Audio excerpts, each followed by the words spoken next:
Boa tarde a todos. Então, vamos iniciar as palestras de sexta tarde. Para mim é um prazer apresentar a professora Tatiana Roque.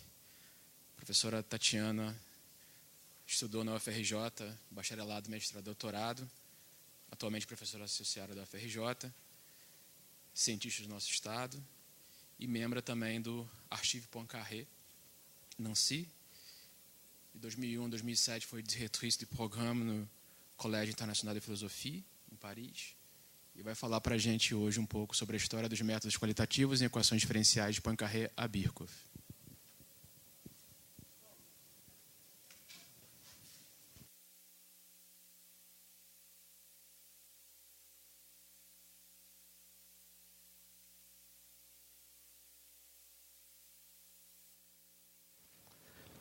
Bom,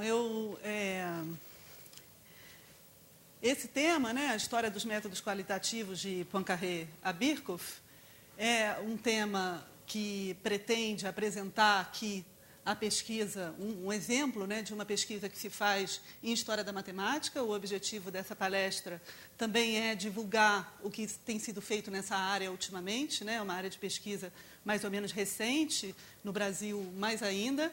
E a ideia também é, através de um exemplo, mostrar para vocês o que é uma pesquisa em História da Matemática, que parte, né, eu vou partir de um problema historiográfico, tentando mostrar um pouco qual é a questão histórica que eu vou abordar. Depois vou fazer uma rápida exposição dos primeiros trabalhos de Poincaré, que alguns de vocês já devem conhecer, alguns dos resultados, para passar em seguida a parte mais de pesquisa, realmente, que trata da estabilidade do sistema solar e da mecânica celeste, em particular de um método chamado das soluções periódicas, que foi utilizado por Poincaré e outros na época dele, e depois é uma discussão sobre as diferentes definições matemáticas da propriedade de estabilidade. Existe a estabilidade do sistema solar como uma propriedade mecânica desse sistema e diferentes definições matemáticas para essa propriedade que foram discutidas por diferentes pesquisadores entre Poincaré e Birkhoff. E, no final, eu vou encerrar fazendo uma pequena discussão do que pode querer dizer esse ponto de vista dos sistemas dinâmicos, segundo o ponto de vista de Birkhoff. Bom, então, falando do problema historiográfico, o Poincaré é visto normalmente como fundador da teoria dos sistemas dinâmicos.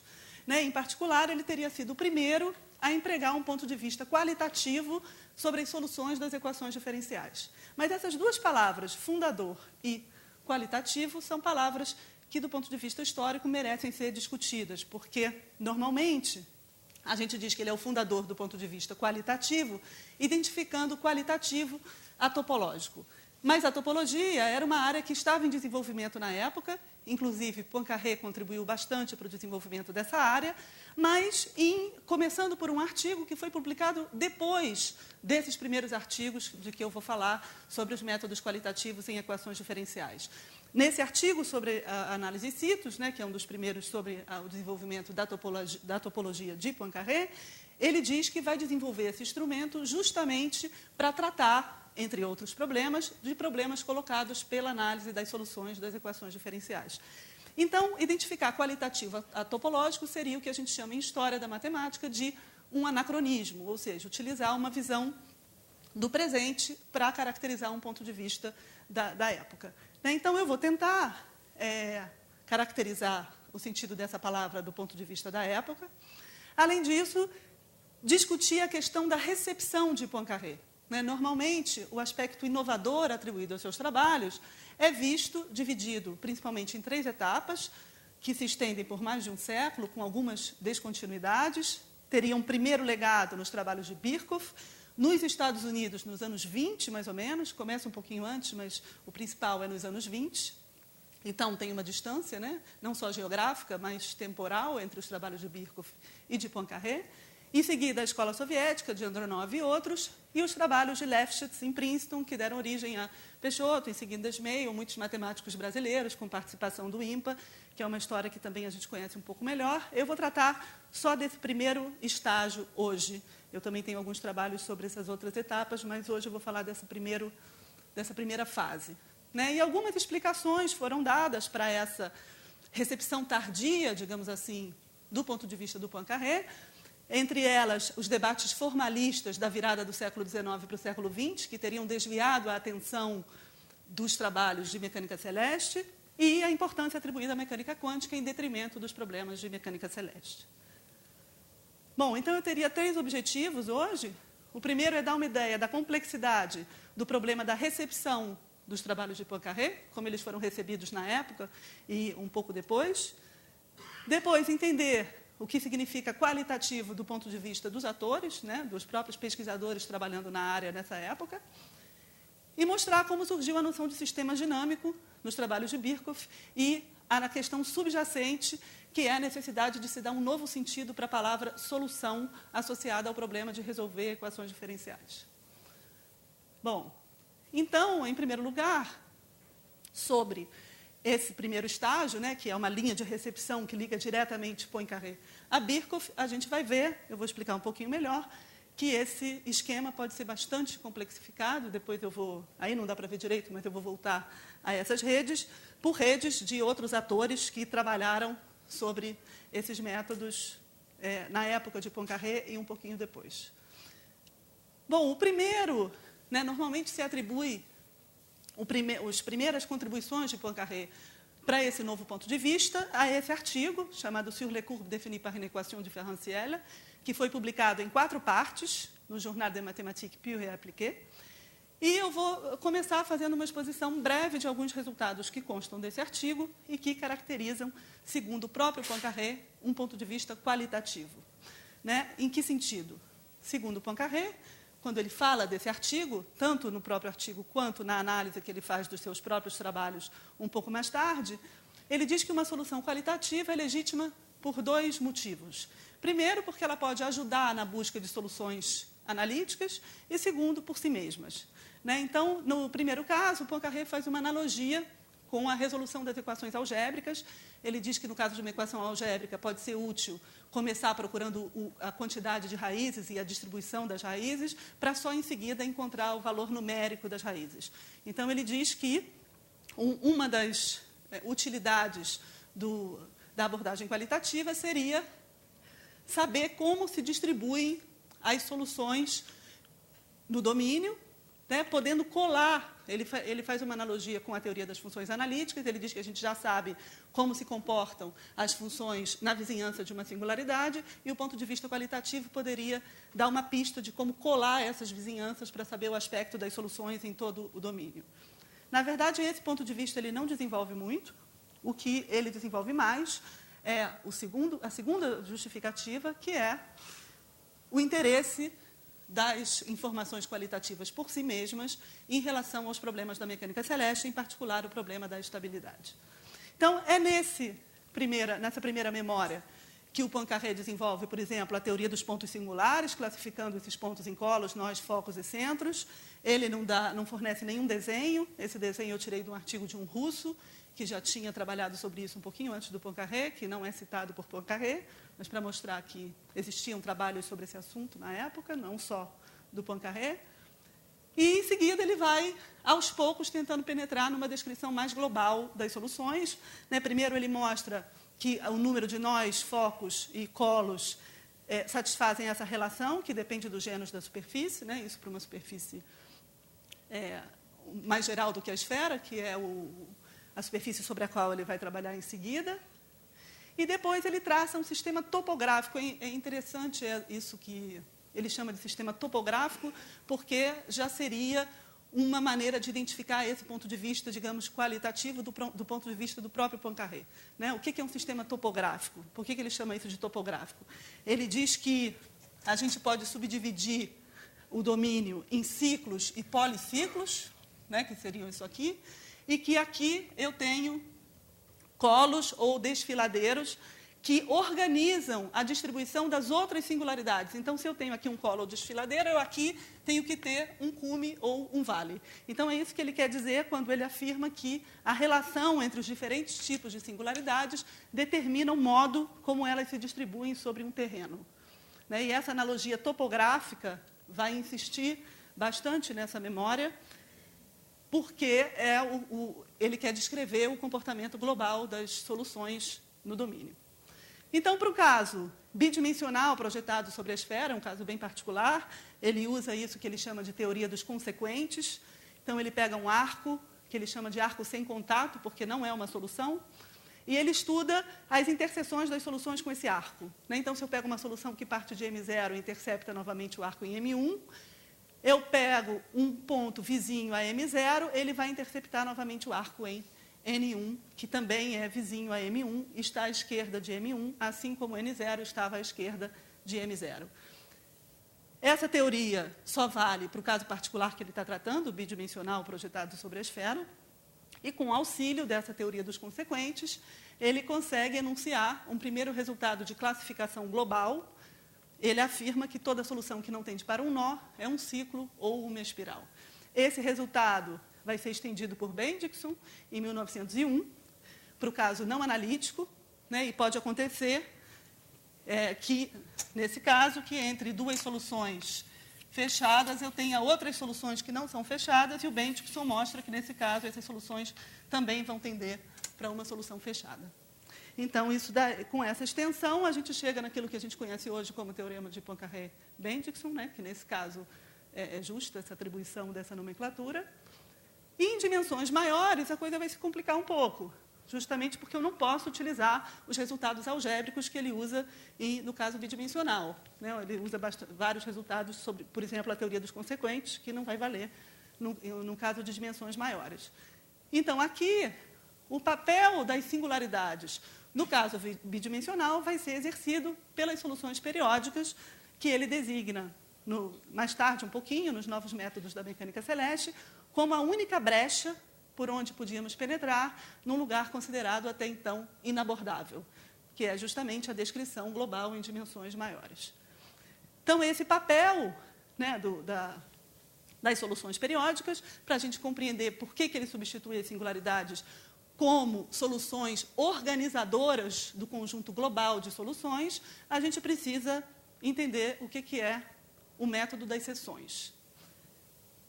Esse método, o Poincaré enuncia na quarta parte dessa memória, dessa mesma memória, de que a gente está tratando aqui, e ele pega, então, um arco de trajetória fechada, a solução periódica, e essa trajetória aí, que ele chama de S, e ele corta por uma seção, e ele estuda, aqui o ponto O, que é o ponto que a solução periódica intercepta a seção, vai ser um ponto fixo sobre a seção, e ele estuda a dinâmica dos pontos vizinhos de O. Então, por exemplo, se eu pego um ponto P0 vizinho de O, a trajetória por P0 ela pode fazer coisas aqui que não importam, importa que ela retorna sobre a seção em um ponto P1.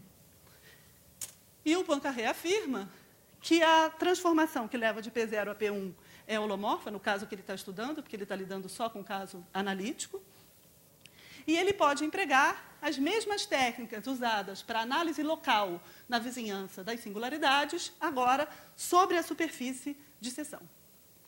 E ele obtém, então, uma grande surpresa, segundo ele próprio, que a dinâmica dos pontos de interseção sobre o plano normal é análoga à dinâmica das trajetórias na vizinhança das singularidades. E ele diz que é impossível não sermos surpreendidos, ele diz frappé, pela analogia que apresenta a análise precedente com a teoria dos pontos singulares. Então, ele fica muito surpreso que a dinâmica que ele encontra aqui sobre a superfície de seção é análoga aos colos, nós, centros, focos, etc. Bom, então isso leva ele a afirmar que, conhecendo a dinâmica da transformação de pontos sobre o plano normal, na vizinhança do ponto fixo, eu descrevo a dinâmica das trajetórias do sistema original na vizinhança da solução periódica. Por isso que a solução periódica exerce um papel análogo ao papel das singularidades em dimensão 2. Bom, e ele, inclusive, detecta, sobre essa superfície de seção, a presença de curvas invariantes. No caso, a transformação é um caso bem particular, porque ela é holomorfa, mas a partir da integral da transformação em série, ele pega os termos de primeira ordem, e a partir dos valores de lambda1 e lambda2, que tem um papel análogo ao dos valores característicos em dimensão 2. Se esses valores são reais, um maior, outro menor que 1, existem duas curvas invariantes que contêm todos os seus iterados para o tempo positivo ou negativo. E o papel dessas curvas é justamente o de descrever o comportamento das trajetórias vizinhas a uma solução periódica sobre o plano de seção. Bom, mas até aqui, essas informações não ajudaram muito na obtenção de soluções analíticas, que era a primeiro objetivo de Poincaré. Ele não mostra como pode fazer isso, e, na verdade, o que ele faz é tentar adaptar esses métodos no estudo da estabilidade do sistema solar. Então, eu chego na segunda parte, em que eu vou expor um pouquinho qual era esse problema da estabilidade do sistema solar e por que ele continuava importante na época de Poincaré. Bom, o problema começa com uma questão colocada, né, por Newton, né, se os planetas se atraem, os planetas girando em torno do Sol se atraem na razão direta das massas e na razão inversa do quadrado das distâncias, eles exercem atração uns sobre os outros, e é preciso garantir que essa atração não perturbe as órbitas dos planetas. E o Newton, no Escolho Geral dos Princípios Matemáticos, né, o seu livro mais importante, ele acrescenta, na segunda edição, uma explicação para a estabilidade, que é baseada na intervenção divina, é o chamado Deus relojoeiro de Newton, que deve acertar o sistema de tempos em tempos para garantir a estabilidade. E o objetivo dos analistas do século XVIII, que desenvolvem uma teoria analítica para o problema da estabilidade, vai ser eliminar Deus do sistema do mundo, dito explicitamente por eles, Euler, Clairaut, D'Alembert, mas principalmente Lagrange e Laplace, pretendem demonstrar a autossuficiência da lei de atração universal para garantir a estabilidade e, com isso, eliminar a necessidade da intervenção divina. E a ferramenta desses analistas é a análise matemática, porque o Newton tinha demonstrado, nos princípios, todos os resultados usando geometria sintética, e os analistas vão dizer que, com esse maravilhoso instrumento, sem o qual seria impossível penetrar em um mecanismo tão complicado em seus efeitos quanto nas suas causas, que é a análise, eles vão conseguir demonstrar a estabilidade.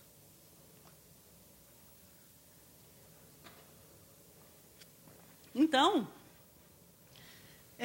nessa época, conhecer os estados sucessivos de um sistema causal é equivalente a resolver uma equação diferencial, né? Então, ao invés de procurar as causas da estabilidade, eu vou mostrar que a estabilidade é efetiva a partir da resolução de uma equação diferencial.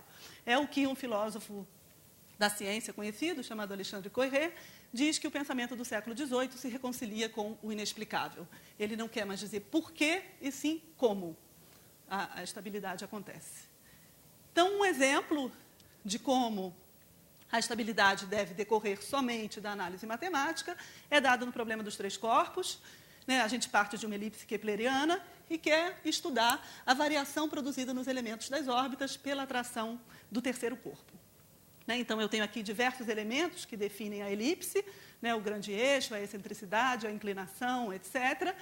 E é preciso descrever a variação dos elementos das órbitas e mostrar que elas devem ficar confinadas entre limites determinados para demonstrar a estabilidade.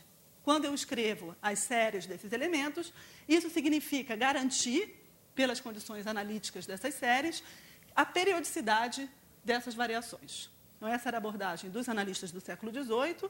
Eu não vou explorar muito, porque o meu objetivo é chegar logo no século XIX, que é a época do Poincaré, principalmente no final do século XIX.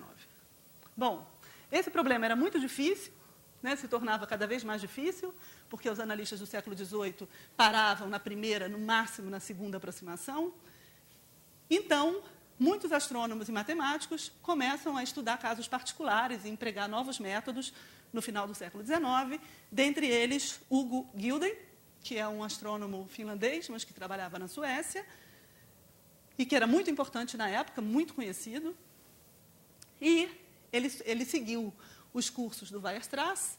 Segundo ele, aprendeu com Weierstrass a necessidade de verificar a convergência para um intervalo de tempo infinito das expressões dos elementos dos planetas, considerando a ação de um terceiro corpo. O que o Gilden vai fazer é substituir as elipses keplerianas pelo que ele chama de órbitas intermediárias. Ou seja, ele não quer descartar a ação do terceiro corpo já na primeira aproximação, não quer partir de elipses keplerianas, ele parte, na verdade, de um modelo de uma trajetória do problema dos três corpos, que a gente vai ver agora o que é. Bom, então, para cada um daqueles elementos elípticos das órbitas dos planetas, Por exemplo, ρ, que é uma quantidade determinada pela projeção da órbita do corpo perturbado no plano XY. Ele escreve uma série que determina ρ, usando as equações do movimento. Só que ele integra essa série, o que é interessante aqui, que caracteriza muitos procedimentos da época, é que ele integra essa série por aproximações sucessivas. Isso significa que ele encontra, primeiro, ρ0, em uma equação como essa, que ele resolve por meio de integração mesmo, usando a teoria das funções elípticas, que também era muito popular na época. E, em seguida, os próximos passos consistem em escrever ρ como ρ0 mais os termos que restam e determinar ρ0 por meio dessa equação. Depois, mais uma vez, ele faz a nova aproximação, ele substitui o resultado que ele obteve no passo precedente no passo seguinte e continua resolvendo para encontrar cada um desses termos até que ele consegue escrever ρ dessa maneira. E, por meio dessa integração, usando funções elípticas, que era popular porque Hermite tinha fornecido uma solução para essas equações que ele mostra que são equações de Lamé, não vou ter tempo de explicar aqui agora exatamente isso, ele consegue escrever cada uma dessas parcelas como uma série puramente trigonométrica. Só para a gente ter uma ideia por que eu não estou entrando nos detalhes da explicação do Gilden, ele faz essas integrações usando essas funções elípticas aqui, para cada um dos termos, ρ1, ρ2, etc., daquelas séries, e, em seguida, é preciso escrever como séries trigonométricas cada um desses elementos. Então, são páginas e páginas e páginas de desenvolvimento em séries como esse aqui. Apesar disso, apesar de ser difícil de entender os métodos de Gilden, ele era muito reconhecido na época, justamente porque ele usava métodos analíticos poderosos associados aos nomes de Weierstrass e de Hermite, né, que eram já tinham muito prestígio na época. O Poincaré tentou mostrar que essas séries não são uniformemente convergentes, né? Eu digo tentou, não é que ele não tenha conseguido mostrar, ele não conseguiu convencer os seus contemporâneos a, pelo menos num primeiro momento, a esquecer os trabalhos de Gilden. Os trabalhos do Gilden continuaram tendo muita popularidade, a gente vai ver que até o próprio Poincaré dialogou com esses trabalhos. Mas, na verdade, o Poincaré, apesar de dialogar com Gilden, era inevitável, porque ele era muito importante na época, ele usa os métodos de um outro astrônomo americano. Esse, por sua vez, não era muito conhecido, quer dizer, o nome dele era muito conhecido já na Europa, mas não o método usado pelo Poincaré. Né? O método usado pelo Poincaré, ele tira de artigos do Hill, que foram publicados bem antes, em 77 e 78, no caso da teoria da Lua. Bom, então, no final do século XIX, nessa pesquisa, eu identifiquei a popularidade de uma nova prática, chamada método das soluções periódicas, e que se desenvolveu por duas razões.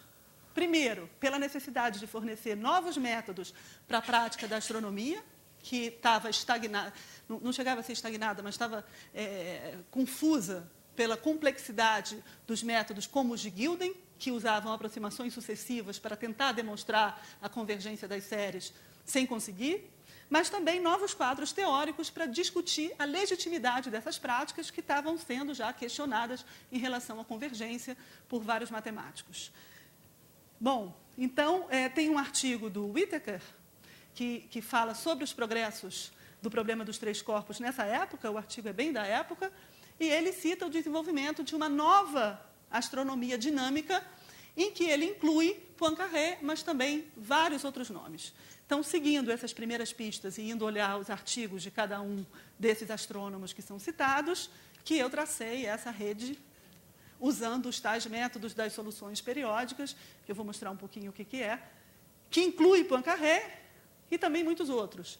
Né, alguns mais matemáticos, outros mais astrônomos, alguns conhecidos, outros menos conhecidos, ingleses, suecos e franceses, enfim, em países diferentes, atuando na Europa, mais ou menos na época do Poincaré. Seguindo o desenvolvimento dessa rede, a gente chega até uma rede trabalhando sobre métodos análogos e citando todas aquelas referências nos Estados Unidos, com o papel central de Moulton, que foi quem, segundo testemunhos do próprio Birkhoff, apresentou ao Birkhoff esses trabalhos do Poincaré, sobre as soluções periódicas. Então, aqui a gente vê a complexidade desse esquema de recepção entre Poincaré e Birkhoff. E só para dar um exemplo, né, desse método, houve um prêmio proposto pela Academia de Ciências de Copenhague em 1889, e esse prêmio propunha que se descrevesse a trajetória de um caso particular do problema dos três corpos. Eu tenho dois corpos com massas iguais e órbitas circulares, e eu quero descrever a órbita desse terceiro ponto, C, fornecendo uma tabela com exatitude de 5 algarismos e também utilizando as órbitas intermediárias de Gilden. O vencedor é esse astrônomo. O relato sobre o prêmio é feito por Thiele, que já era um astrônomo mais conhecido. Esse Hardisty não era nem conhecido nem na própria época, mas o Thiele sim. E ele diz que o autor merece o prêmio porque chegou a um resultado muito inesperado de que a órbita é muito próxima de um movimento periódico. E, apesar dele não ter utilizado as órbitas intermediárias de Gilden e de não ter conseguido mostrar, como o enunciado do prêmio requeria, que esse método era realmente útil para a prática da astronomia. Esse é o resultado do Hardisty. Ele fornece 11 páginas de tabela como essa para o movimento de C, mas tem uma novidade, que ele também começa a fornecer desenhos, analisando a vizinhança das órbitas periódicas. Isso aqui não existia até esse momento em textos de astronomia. A gente só encontra tabelas, séries, até que aqui começam a aparecer alguns desenhos, e o Hardisty não cita nem Poincaré, nem Gilden, nem usa o método. Gilden ele até cita, mas não usa o método. Então, a gente vê que, na época, existia um método das soluções periódicas que era usado no meio da mecânica celeste e ao qual o Poincaré está conectado, mas que ele não é o fundador desse método. A gente vê isso em outros trabalhos, como o de Darwin, por exemplo, aqui já mencionando o Poincaré. E o papel dele nessa rede das soluções periódicas é dialogar com o contexto da mecânica celeste, mas também fundar uma nova abordagem. Para a gente entender qual é essa nova abordagem que ele está fundando, a gente tem que entender o contexto no qual ele trabalha. Então, ao defender a importância das soluções periódicas, um trecho muito conhecido do livro Novos Métodos da Mecânica Celeste, ele diz que essas soluções periódicas são importantes, apesar das condições iniciais, de existir uma probabilidade muito pequena para que as condições iniciais do movimento deem uma solução periódica. Essas soluções são importantes porque elas funcionam como primeira aproximação, ou seja, como órbita intermediária, e ele diz para empregar a linguagem de Gilden. Agora, é muito interessante que ele diz para empregar a linguagem de Gilden, mas ele não usa absolutamente nada do Gilden, no caso do tratamento das órbitas periódicas, e sim a abordagem do Hill. Na abordagem do Hill, ele está estudando o problema da Lua e define coordenadas retangulares que giram em torno desse eixo. Aqui eu tenho M, a razão entre o período da Lua e da Terra, R, a distância da Lua à Terra. E o interessante dos resultados de Hill são dois. Primeiro que, através de integrais de Jacobi dessa equação, ele diz que o movimento deve ocorrer em uma região que satisfaz essa desigualdade. Então, ele mostra que as condições iniciais da nossa Lua estão dentro dessa oval aqui, e que, como o movimento deve satisfazer essas desigualdades, uma vez que eu estou dentro de uma dessas curvas, ela não pode sair, então deve ficar confinada aqui dentro, o que já seria um primeiro resultado de estabilidade. E uma outra contribuição importante do Hill, que vai ser retomada pelo Poincaré, é que ele mostra que para cada valor de M, ou seja, cada valor de M dá uma Lua diferente. A nossa Lua seria um caso desse M.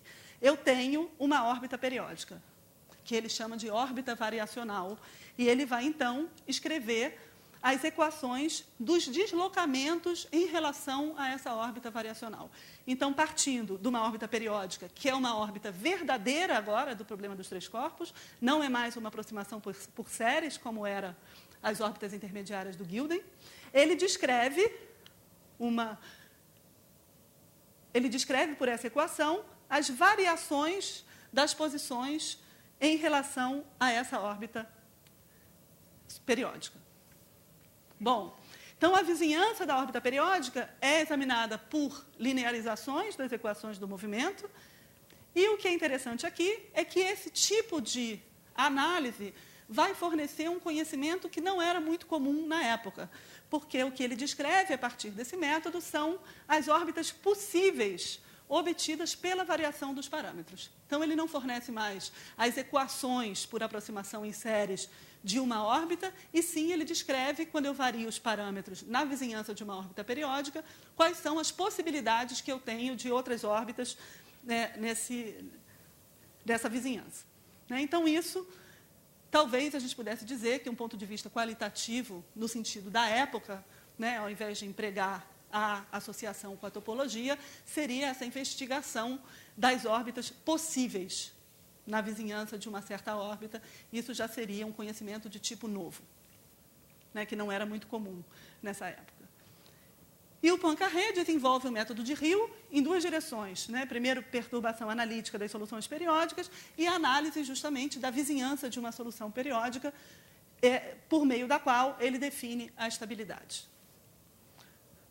Bom, então, para investigar a questão da recepção de Poincaré, a gente precisa analisar o meio da mecânica celeste e as estratégias que ele usa para se relacionar com esse meio. Né, ele exprime, a gente nota aqui pela citação que ele faz ao Gilden, o desejo de estabelecer uma comunicação, mas também ele produz uma transformação na área quando ele pega os métodos de Hill e emprega de uma maneira nova. Né, então, a gente poderia dizer que o Poincaré é um caso limite de uma cultura matemática que estava transformando o valor atribuído aos cálculos e aos desenvolvimentos em séries. Porque, muitas vezes, a gente diz que o Poincaré ele fundou um critério de convergência matemático em oposição a um critério de convergência astronômico, que era o que vigorava anteriormente.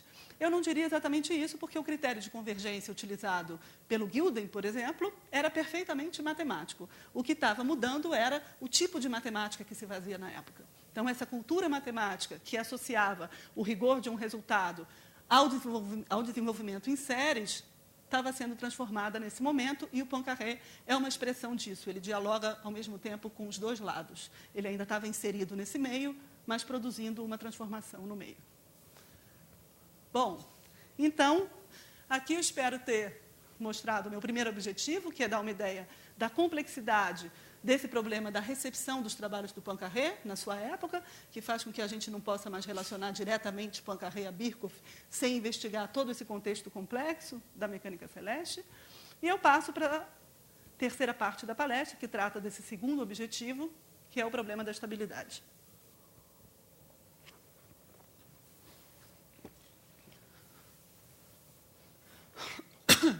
Bom, aqui eu não vou mais falar do problema da estabilidade no sentido astronômico, né, no sentido da mecânica celeste, mas sim das diferentes definições de estabilidade que são propostas por Poincaré e outros pesquisadores da época. Então, ainda em 1885, na terceira parte daquela memória, sur les courbes définies par une équation différentielle, ele define a estabilidade como uma propriedade individual de uma trajetória. Né? Então, se eu tenho eu pego uma trajetória que começa de um ponto M, traço um círculo de raio R, e essa trajetória vai ser estável se ela retorna uma infinidade de vezes a essa vizinhança, isso para tão pequeno quanto eu queira seja R. Né? Então, essa definição encara a estabilidade como uma propriedade de uma trajetória individual que estende um pouco a propriedade de periodicidade. Essa propriedade vai ser chamada estabilidade de Poisson, nos novos métodos da mecânica celeste, e o Birkhoff critica essa definição, dizendo que esse uso da palavra estabilidade é infeliz e que deve-se guardar o termo estabilidade para outras propriedades.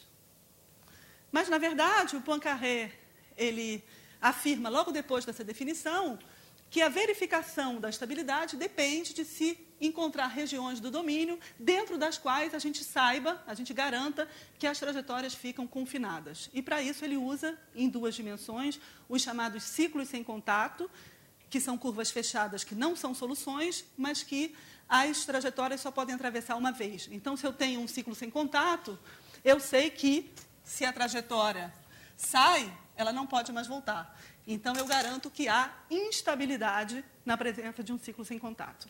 Ele estende essa definição para dimensões maiores, define as chamadas superfícies sem contato, que são ciclos sem contato sobre a superfície de seção, né, usando as seções de Poincaré.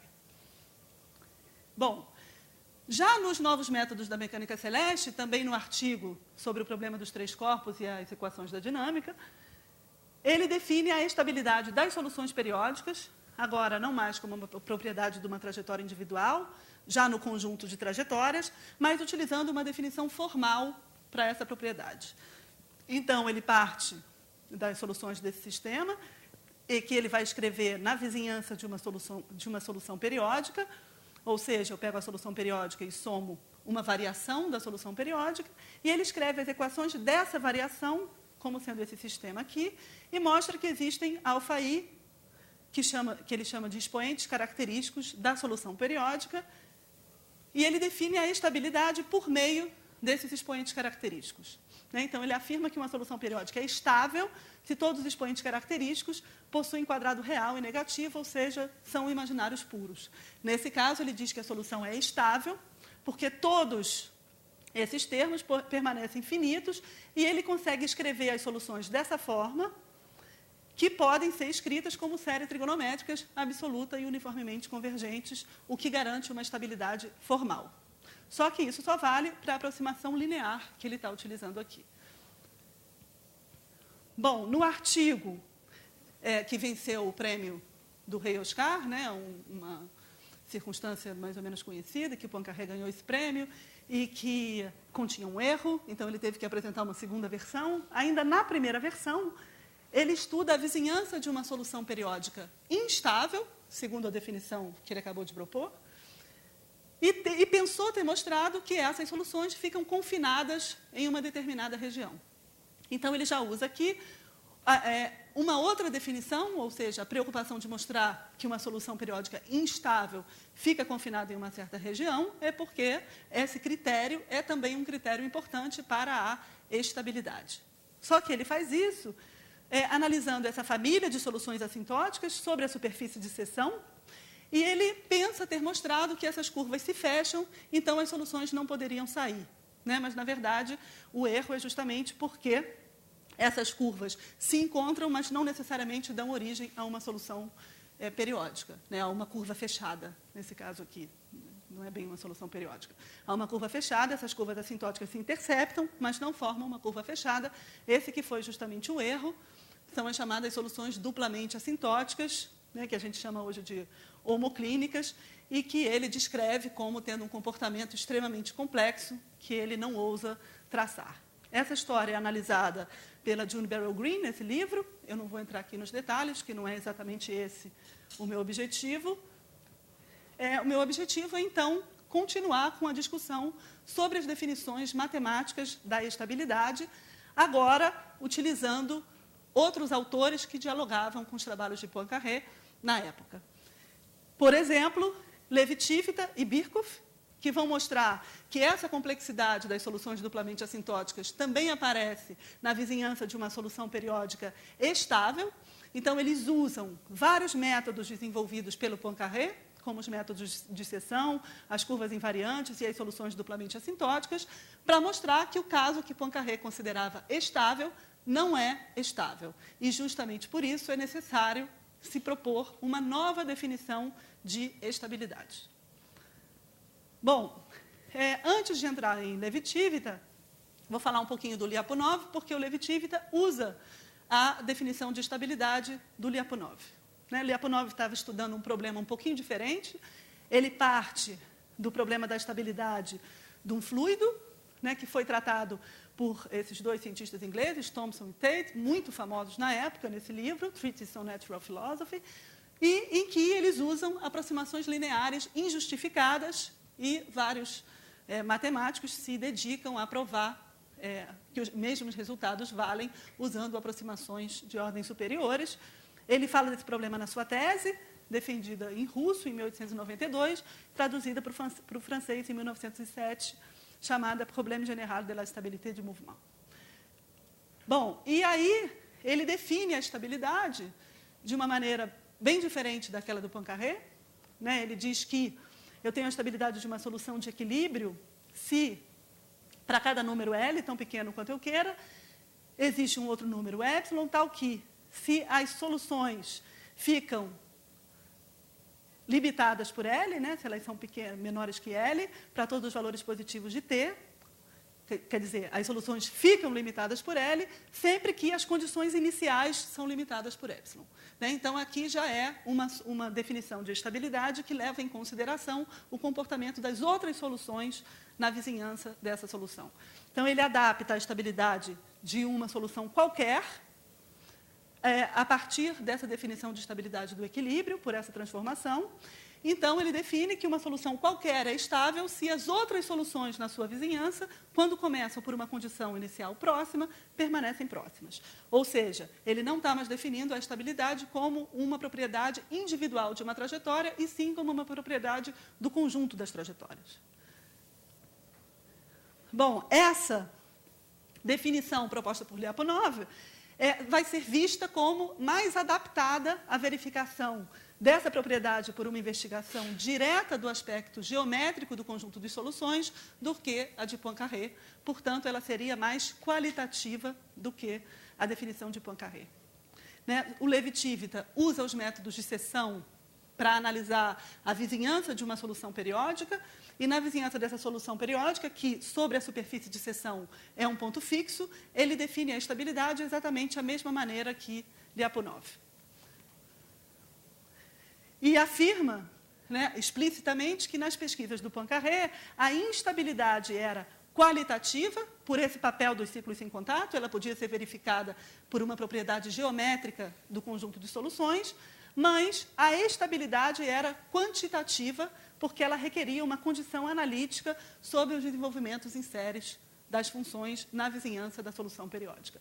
Então, aqui, uma das primeiras vezes que a gente vê uma discussão explícita usando a palavra qualitativa sobre a abordagem do Poincaré, e que é uma descrição que enxerga o Poincaré como tendo elaborado parcialmente uma abordagem qualitativa. Né? Sim, para o caso da instabilidade, mas para o caso da estabilidade, não seria plenamente qualitativa.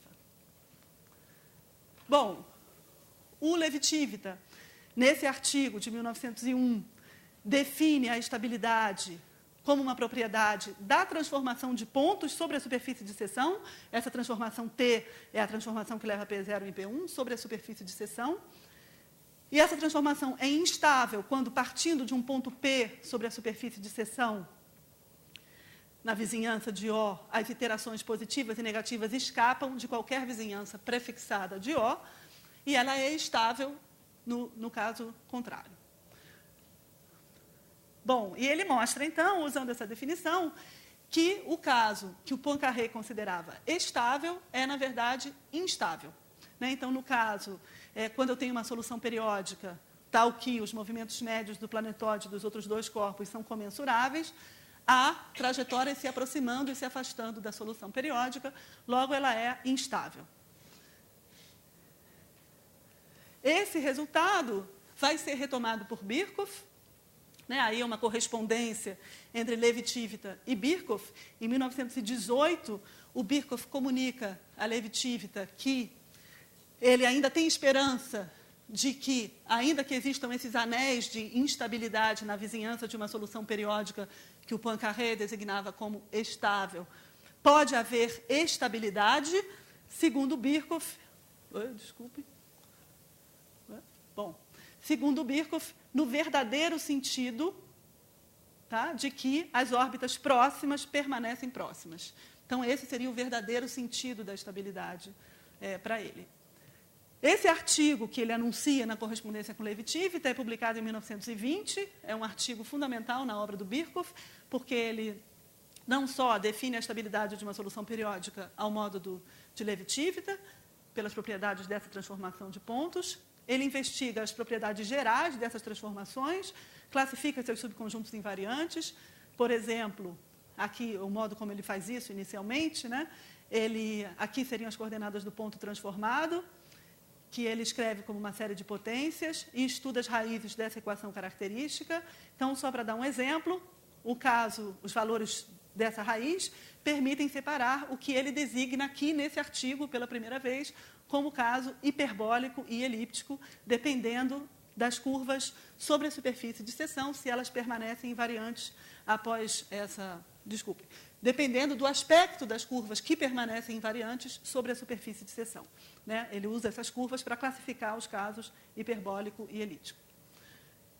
Bom, e ele diz que o caso em que as raízes têm módulo 1, existe um anel formado por curvas invariantes C1 e C2, dentro do qual pode haver outras curvas invariantes, e dentro deles, os tais anéis de instabilidade, nos quais há pontos hiperbólicos com comportamento análogo ao das soluções duplamente assintóticas, e, apesar disso, ainda há uma esperança de que haja estabilidade. Mas, para haver essa esperança de que haja estabilidade, é necessário definir a estabilidade in the true sense, ou seja, a estabilidade como correspondendo à existência de curvas fechadas invariantes envolvendo esse ponto fixo. Bom, então, um pouquinho mais tarde, em 1927, ele afirma que a estabilidade, nesse sentido qualitativo fundamental, não deve ser confundida com a estabilidade formal completa introduzida anteriormente. E ele diz, então, que a estabilidade no sentido do Poincaré seria a estabilidade formal, ao passo que a estabilidade definida, como ele está propondo aqui, seria a estabilidade qualitativa por excelência. Então, ele faz essa distinção entre estabilidade formal e estabilidade qualitativa. Ele também chama essa definição formal de astronômica ou trigonométrica e a definição qualitativa de matemática ou perturbativa. A definição de Lyapunov e Levi-Civita seriam qualitativas por excelência, ao passo que a definição de Poincaré é formal. Tá? Eu falo um pouco desse assunto nesse artigo. Então, aqui, eu procurei entender o significado da palavra qualitativo do ponto de vista dos atores, nessa discussão, através de Lyapunov, Levi-Civita e Birkhoff, como eles designam as definições de estabilidade como quantitativas ou qualitativas, dependendo do caso. Então, agora eu vou passar para o meu último ponto, em 5 minutinhos, que é justamente o que seria esse ponto de vista dos sistemas dinâmicos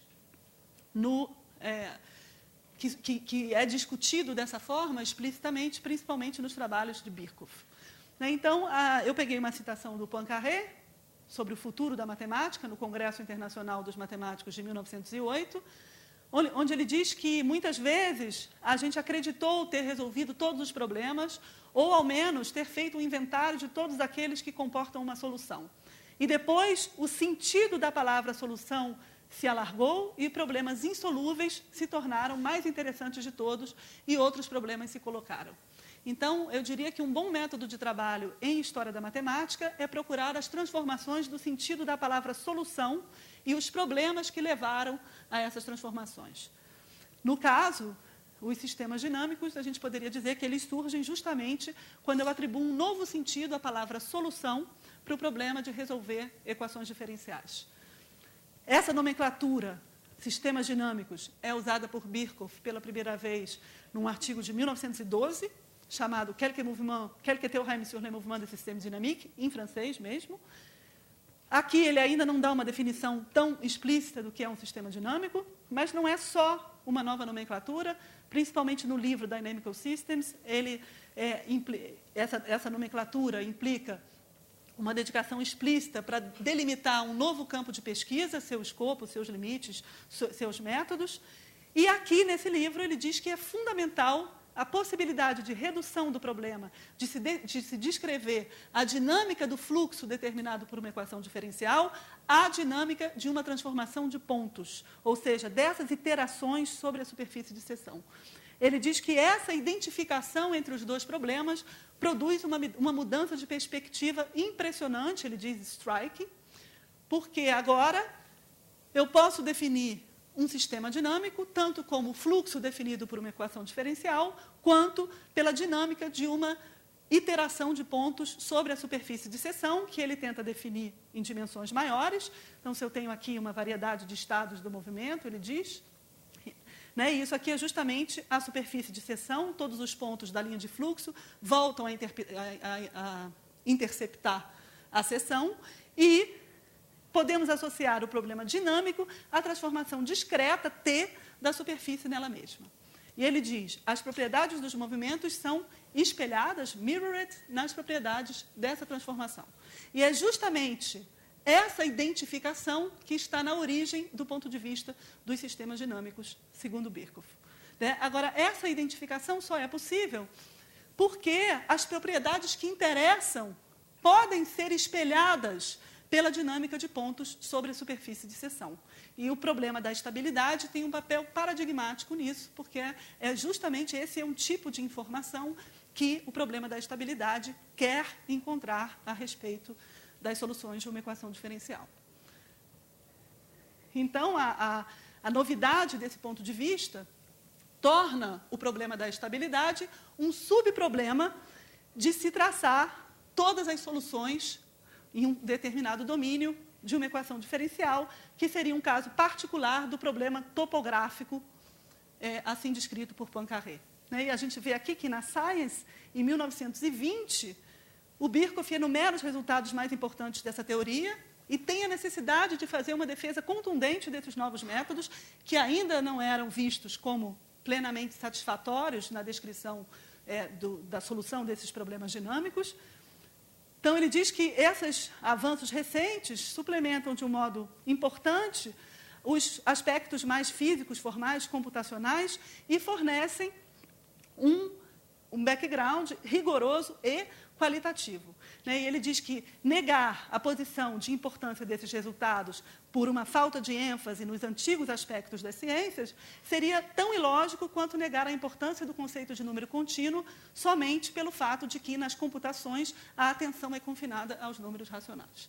Então, ele tem a necessidade de fazer essa defesa, porque os métodos ainda não eram considerados como plenamente rigorosos.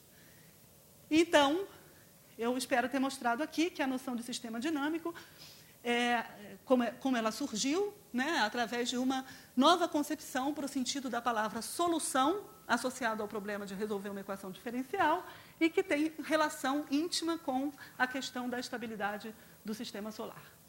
Então, eu aqui volto ao título um pouco modificado, eu poderia dizer que é dos métodos qualitativos em equações diferenciais aos sistemas dinâmicos. Obrigada.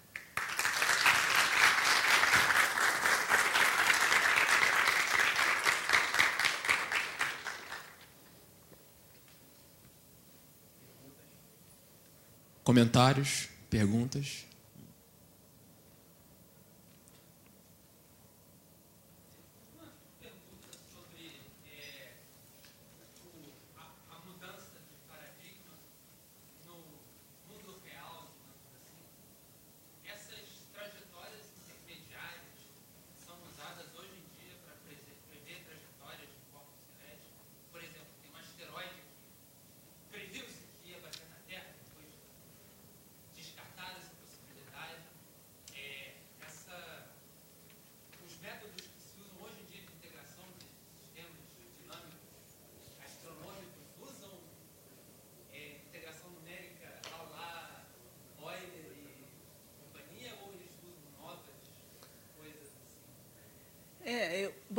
Eu não sou a pessoa mais adequada para responder essa pergunta. Talvez tenha gente aqui que conheça melhor do que eu o que se faz hoje nessa área, né? Mas pelo pouco que eu vejo, eu acho que se utiliza uma mistura de métodos, né? Não é que esses métodos, no caso de análise numérica, por exemplo, das trajetórias, eu acho que os métodos de aproximação por séries ainda têm o seu papel, apesar de haver uma mistura também com métodos qualitativos e que ainda fazem uso, inclusive, desses métodos de Rio e outros métodos aqui que eu citei. Agora, os métodos de aproximações sucessivas, como eu mostrei, desse caso do Gilden, esses é que eu acho que não. Esses realmente foram totalmente ultrapassados. Mas não sei se alguém quer... Né, eu não posso falar muito sobre a pesquisa atual, mas que a minha questão é mais histórica, né? Mais perguntas?